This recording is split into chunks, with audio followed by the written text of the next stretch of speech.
Why do we hear this when we strum a guitar? Why does the note change when our fingers move? I'm Tabitha from the George Memorial Library, and in this video, we'll discover principles of sound that nearly all instruments have in common. With these, you can pick up nearly any instrument and figure out how it works. Sound is vibration. When you pluck a guitar string, the string vibrates. As the string displaces the air, it creates sound waves. You can think of these sound waves like ripples in a pond.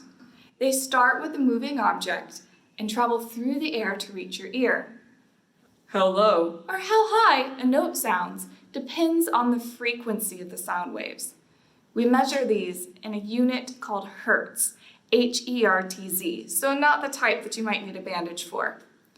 If my heart beats once per second, then it has the frequency of 1 hertz. The note between the treble and bass clefs, known as middle C, has a frequency of about 261.6 hertz, or 261.6 vibrations every second. If we travel up the scale to the next C, the number doubles to about 523.2 hertz, or 523.2 vibrations per second. Hear the difference? The higher that number, the faster the frequency, and the higher the note will sound. But how does this work on a guitar string?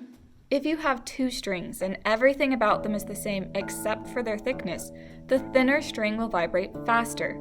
This faster frequency means the note will sound higher. Think of it this way. I can jump over something narrow a lot faster than I can jump over something wide. A string's length is also important. A shorter string will vibrate faster than a longer string, just like I can wave a short ruler faster than a long one. We see this on the inside of a piano. Strings for the higher notes are short, and as the strings grow longer, the notes drop deeper. On an instrument like the guitar, you make the string shorter by pinching the string between your finger and the fretboard. The closer your finger is to the side that's being strummed, the higher the note will sound, because the vibrating portion of the string is shorter. The third factor is tension. Think of a kid trying to wiggle in their seatbelt. The tighter the seatbelt, the less room they have to move, so they rock back and forth faster. The same is true for a string. The tighter it is, the higher the note will sound. So remember these three factors. Thinner, shorter, tighter means the note will be higher. Thicker, longer, looser means the note will be lower. These work on wind instruments too. Extending a trombone slide makes the pipe longer and the note drops lower. The valves on other brass instruments do the same, either channeling air through a shortcut or forcing it to go the long way.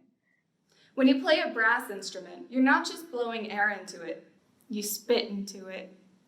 You create a buzzing sound with your lips, and how tight your lips are affects the pitch. So even without extending the trombone slide, I can change between two notes just by tightening or loosening my lips. Fingered woodwinds work the same. Generally, the more holes you cover, the further air has to travel before it can escape, essentially making the pipe longer. Some instruments, like the clarinet, have a very slender hole you can uncover to make the note significantly higher. On simpler instruments, you can get the same effect by only partially covering a hole.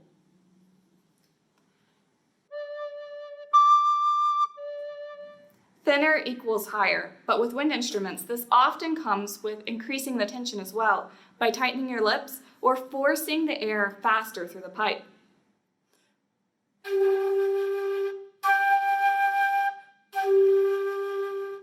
So, using these principles, you can pick up nearly any instrument and know that the longer you make the string or pipe, either by moving your hand away from the strummed area, extending the pipe, or covering more holes, the note will be lower. You'll know that a thinner string will sound higher than a thicker string of the same length and tension, and that the tighter you make something, be that a string or your lips, the higher a note will sound. If you found this video enjoyable and informative, please click the like button, leave a comment about your favorite part, and check out the library's calendar at www.fortbend.lib.tx.us/events for more fun recordings like this and to see what live interactive programs we have coming up. Thank you so much for watching.